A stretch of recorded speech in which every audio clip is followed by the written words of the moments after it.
Welcome to Pro Wrestling History Daily Top 5.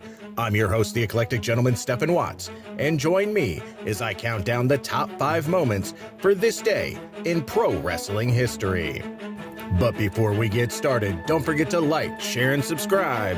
And without further ado, let's get our wrestling history on. Number 5, 1996. Kevin Nash and Scott Hall defeat Harlem Heat to win the WCW World Tag Team titles. Number 4, 1987. Strikeforce, Tito Santana and Rick Martel defeat the Hart Foundation for the WWF World Tag Team titles in Syracuse, New York. Martel forced Neidhart to submit to a Boston Crab. Ironically, the same move Stan Hansen used to beat Martel for the AWA World title 2 years earlier. Number 3, 1965. Bruno Lauer is born. A professional wrestling manager, referee, and occasional wrestler, better known by his ring names Harvey Whippleman and Downtown Bruno. Lauer began his career working in professional wrestling promotions in the southern United States, especially Memphis, Tennessee.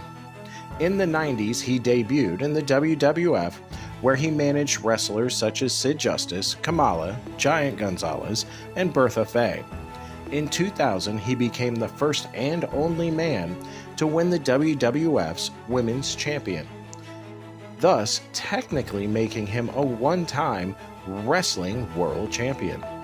Whippleman works backstage in the WWE and occasionally still manages in the Memphis area as Downtown Bruno.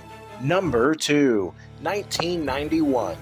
Brian Pillman defeats Richard Morton to win a tournament to become the first WCW Light Heavyweight Champion with a flying body press. Number 1, 1992.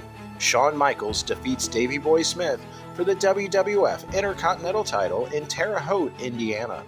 This would mark the first major singles title victory for the Heartbreak Kid. And that's our list. Make sure to comment below what you feel was the number 1 moment for this day in pro wrestling history.